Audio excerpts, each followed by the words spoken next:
Today's passage or the book is from the prophet Habakkuk. It's one of those very weird names that obscure names that some people may not have heard of before.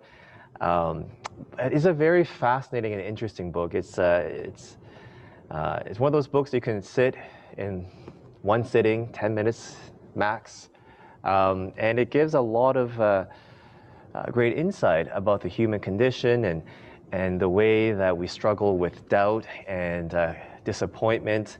And that's what I want to share with you today. One of the most common objections from an atheist against the existence of God is the question, if God is all-knowing, if God is all-powerful and all-loving, why is there so much evil in this world?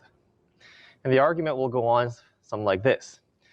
So either God is not aware of things that are happening in this world, which means he's not all-knowing, or if he is aware of the evil but is unable to do anything about it, then he's not all-powerful.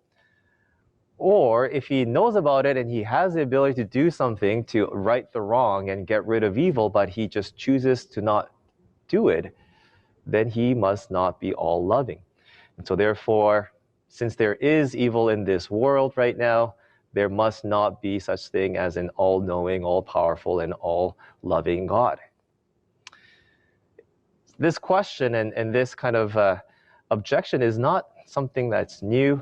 It's a question that's been around probably ever since humanity has been around. And we read in our passage today that the prophet Habakkuk, while obviously not an atheist himself, also struggled with this question as he saw the evil and the injustice happening around him during his days. The prophet Habakkuk lived during the final years of the kingdom of Judah, when violence, injustice, wickedness was everywhere. The religious reform that was initiated under King Josiah was not long-lived, and with his death and as his sons became king after him, the book of Kings record that the nation of Judah went right back to the ways of wickedness under the king Jehoahaz and Jehoiakim. And so the nation once again was thrown into a period of idolatry, of all kinds of evil, where justice was perverted, as we read in today's passage. And as Habakkuk sees what's happening in his country, in his nation, in his society, he just couldn't understand why God would permit or allow all this evil to persist. Was God not aware of what was happening? Was he just far away? Does he not care what's happening in the nation of Judah? Is he unable to do anything about it? Like, what's going on? And so at the beginning of the book of Habakkuk, he cries out to God and says, God, why are you silent? I've been crying out to you day and night, pointing out the injustice, crying out to you, but Lord, you have been silent. And finally, God speaks and tells Habakkuk that he is in fact doing something. He is about to do something incredible that even if he had told him, he would not believe. And he explains that the Babylonians, that mighty empire, is soon going to come and bring his judgment upon the evils of Judah. But instead of, getting rid of Habakkuk's doubts and uneasiness, it makes him even more confused. This answer doesn't satisfy him at all. What? You're going to do what, God? Okay, I understand how you're going to be judging the nation of Judah, as rightly so. They deserve your punishment. The nation deserves whatever consequence that you're about to bring upon them, but you're going to use the Babylonians? Don't you know that these Babylonians are even more wicked than us that you're about to destroy? Like, it's one of those like childish kind of things, right? Like I have 3 kids at home, and it happens all the time where I scold one child for doing something wrong, and that child will look at his brother and say, but he did something even worse. Why are you punishing me? And Habakkuk just can't understand like why God would use a nation that is even more evil, that is more wicked, as his instrument of judgment.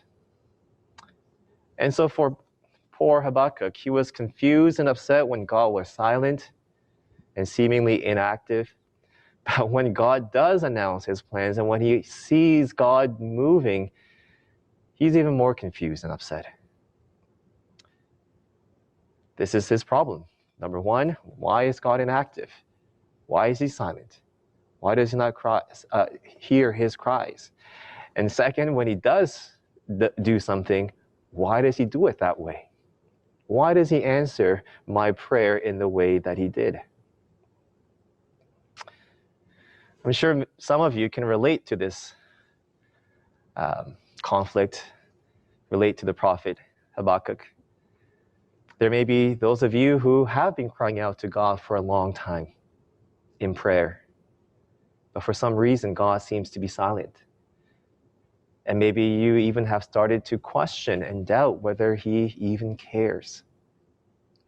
Or maybe you can relate to Habakkuk in that you also wonder about all the injustice and evil that is allowed to persist in our world.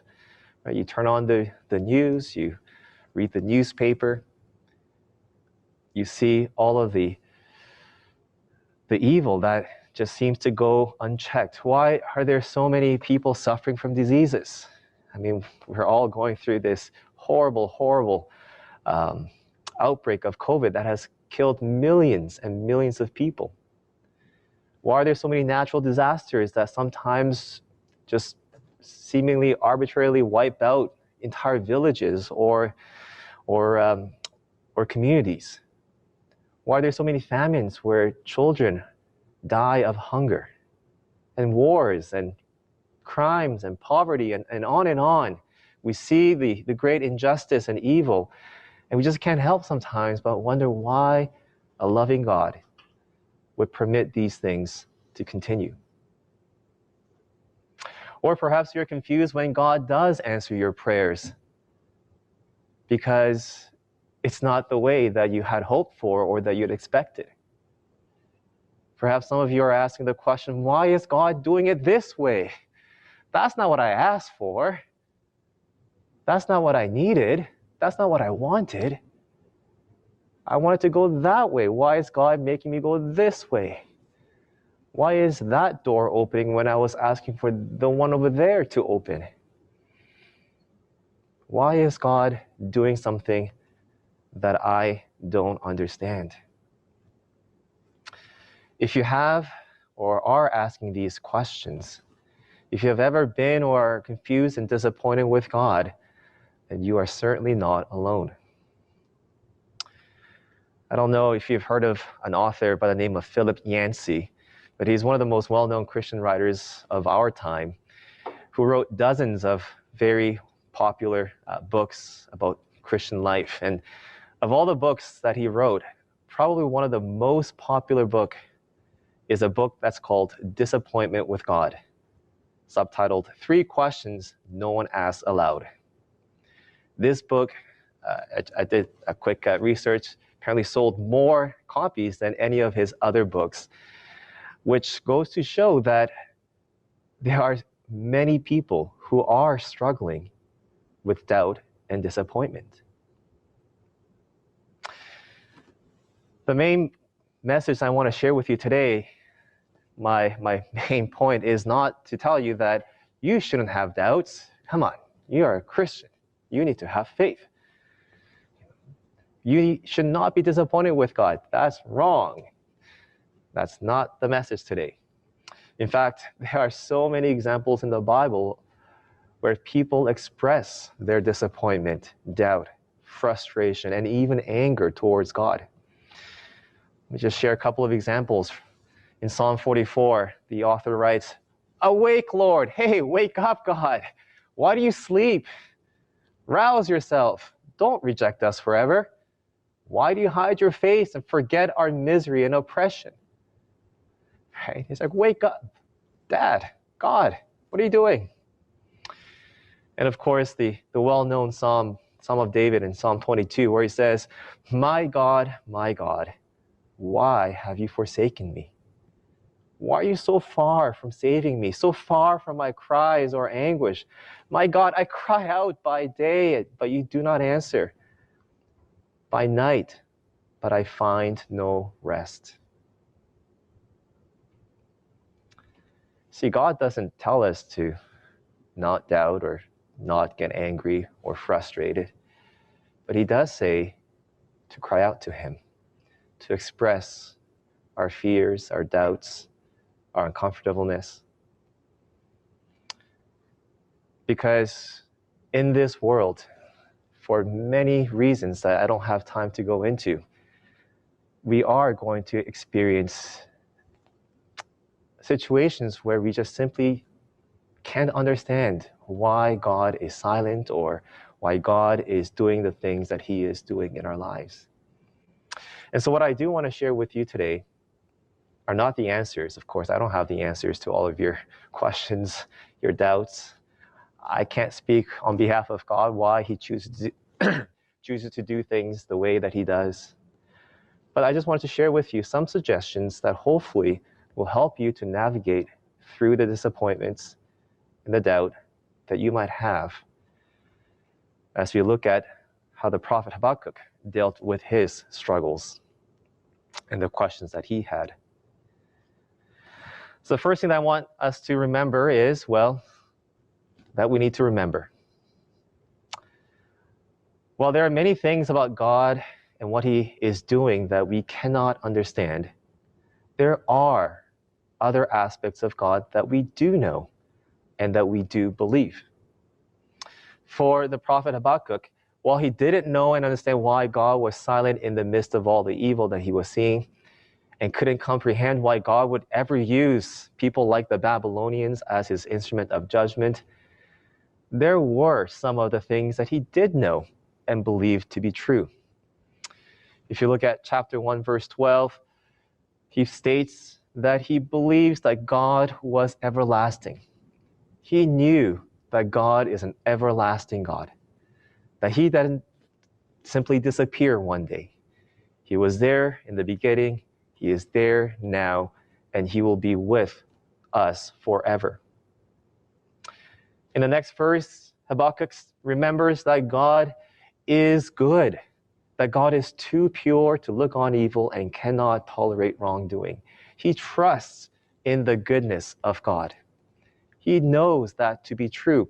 And even though he just cannot square the two truths together, the fact that God is good and that God is righteous with the realities that he sees, Habakkuk still remembers that God is good. What are the qualities and characteristics of God that you know and that you believe to be true? Do you believe that God is our Heavenly Father, our good Father, who desires to give us good things, things that we need? Do you believe that God is all-powerful, that he is the creator of the world, that he is not some weak God who is unable to do things, but he has the strength, the ability, and the power to do the things that he wishes? Do you believe that God has our best interest in mind? Do you believe that God is such a loving God that he sent his Son to die for us? There are many, many promises, characteristics, and truth of God that we can remember, that will allow us to stand on solid ground in the midst of the storm of doubt, in the midst of the turmoil that we may face because of the disappointments that we might be enduring at the moment. Let us remember the promises that God has kept in the past. Let us remember the promises that God has given to us that we know are true. Let us remember God's character, his nature, of who he is as we struggle through whatever challenges that we might be facing in our days today. So first, remember. Second suggestion I wanted to give you is wait. Wait. As I get older and as my kids get older, it seems like that is a word that I say a lot to my kids. Wait.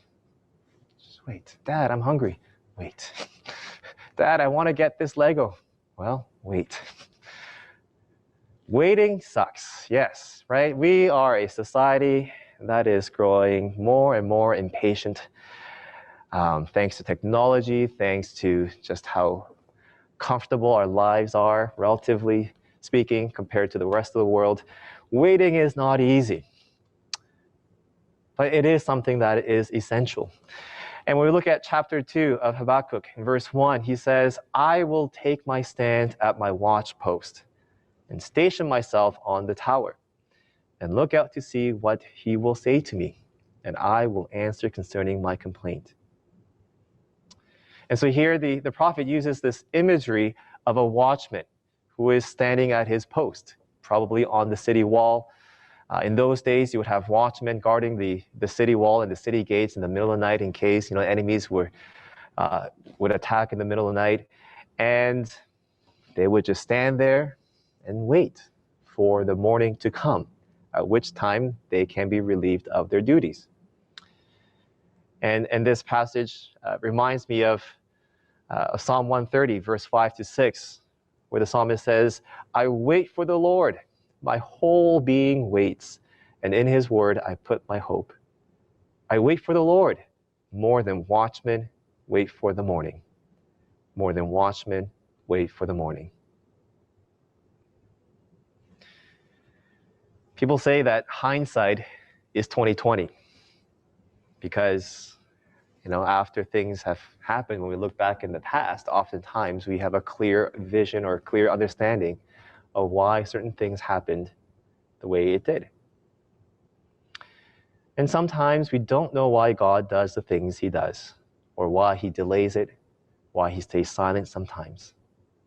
But more often than not, when we wait patiently, and then after a month, a year, tens of years, when we look back in the past, sometimes we can understand and see more clearly and have answers to some of the questions that we may not have had answers to at the moment, and see why certain things might have happened the way that it did. The story of Joseph in the Bible, of course, is a perfect example that illustrates this. As we are familiar with the story, right? Joseph was one of the 12 sons of Jacob, and he was the favorite son. And because he was favored, of course, his brothers were jealous of him to the point where they threw him into a pit, potentially wanted to kill him there and then, but of course they decided to sell him to the Midianite traders to Egypt. And I'd imagine, while Joseph was in that pit, wondering what was going to happen, I imagine him crying out to God and praying to him and saying, God, rescue me. I'm so scared. I don't know what's going to happen to me. But instead of answering that prayer, of course, God, for some reason, stays silent, and Joseph is sold into slavery into Egypt. And while he was in Egypt, I'm sure Joseph prayed to God, asking God for deliverance, praying that he might somehow be rescued and be allowed to go back to his family. For some reason, that doesn't happen. In fact, the opposite happens. We know the story of how he gets accused falsely of something that he didn't do, and now he is thrown in jail. And I imagine while he's in jail, he's crying out to God, God, please save me, rescue me. I don't understand why you're letting me go through this thing right now. But for many years, again, God seems silent. But when we fast forward to the end of the story, when Joseph finally meets his brothers face to face, when Joseph looks back at his past and realizes why God allowed these things to happen to him, why he seemed to not answer his prayers at that moment when he was suffering, realizing that all of this happened so that I could be where I am now as the right-hand man of Pharaoh, being able to store up all these grain for not just the Egyptians, but the entire world, including his own family that came to buy food. He tells his brothers, no, brothers, you did not do this. All these things that you did out of evil, God intended it for good. Even though at the moment I didn't understand why it was happening, why God was staying silent, now, after many years of patiently waiting, I see, I understand why God did the things that he did.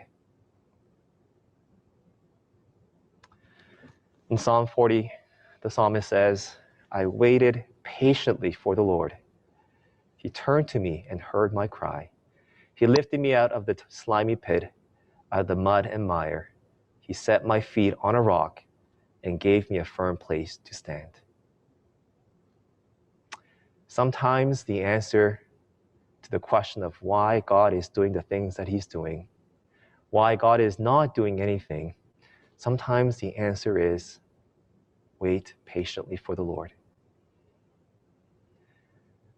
Of course, if we were to have it our way, I would like to have it done now. I would probably want God to answer me at this moment right now. But at the end of the day, we know that God's timing is perfect, that his ways are far above my ways. And so we are reminded that we are to wait patiently for the Lord. Which leads me to my last suggestion for us. In order for us to be able to wait, of course, we need to be able to trust. We need to trust. One of the reasons I love this book, the book of Habakkuk, is the prayer that Habakkuk prays at the end in chapter 3. There is this beautiful prayer that expresses his ultimate trust in God, despite his doubt, despite the lingering question in his mind, where he says, though the fig tree should not blossom, nor the fruit be on the vines, the produce of the olive fail, and the fields yield no food, the flock be cut off from the fold, and there be no herd in the stalls, yet I will rejoice in the Lord. I will take joy in the God of my salvation. Basically, Habakkuk is saying, God, even if all of these things that could go wrong does go wrong, right? Even in the worst case scenario of the fig tree, there's no fruit, there's no grape in the vine, and there's no wine, obviously, for us to drink. Even if the olive crop also fails, so they have no olive now, there's no olive oil. Even if the fields, the grains also fail, so literally, even if I lose everything, even if for whatever reason you do not answer any of my prayers, I will still rejoice in you and take joy in the God of my salvation.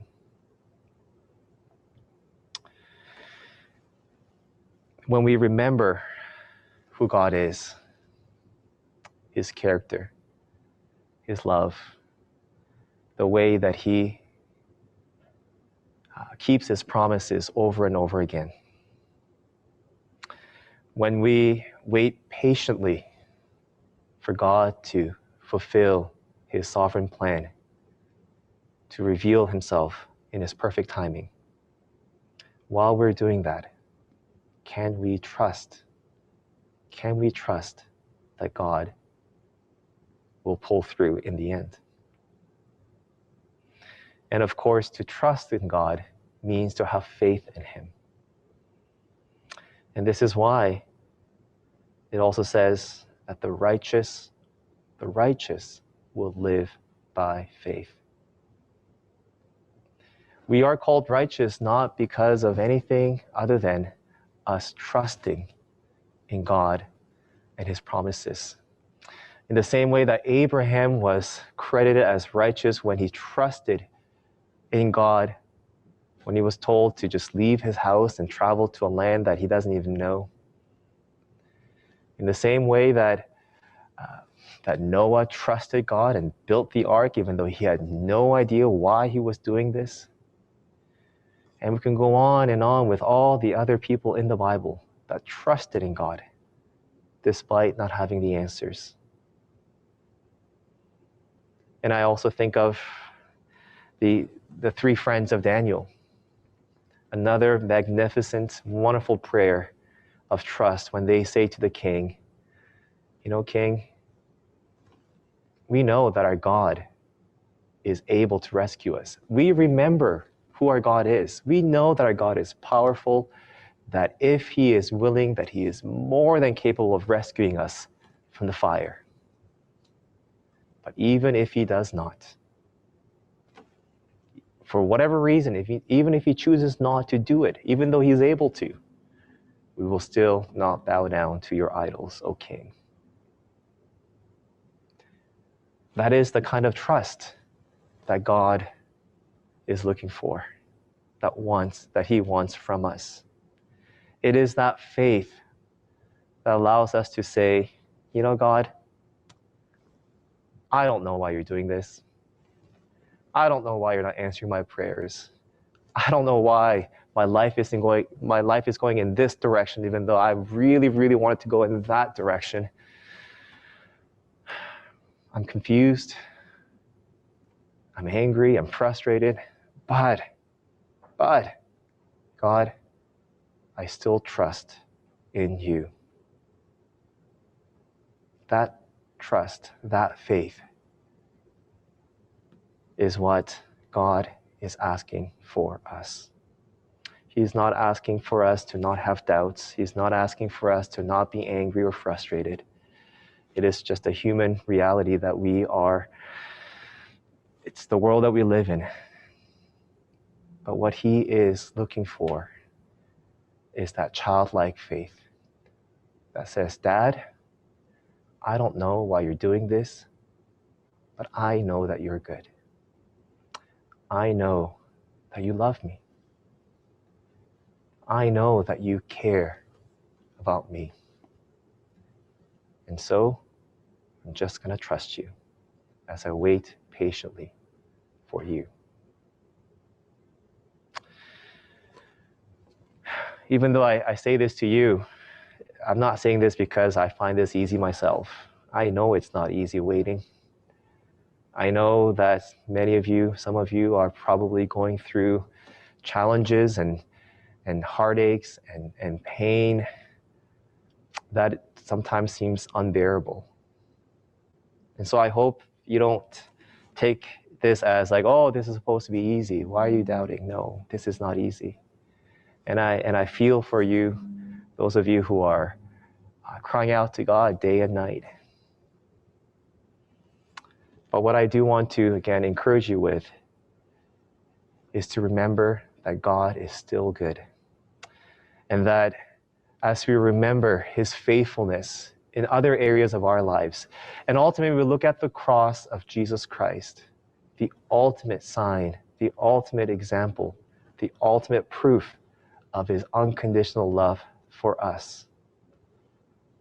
Let us wait patiently and let us ask God to give us that faith that will allow us to trust in him despite the questions and doubts that might still linger in our hearts.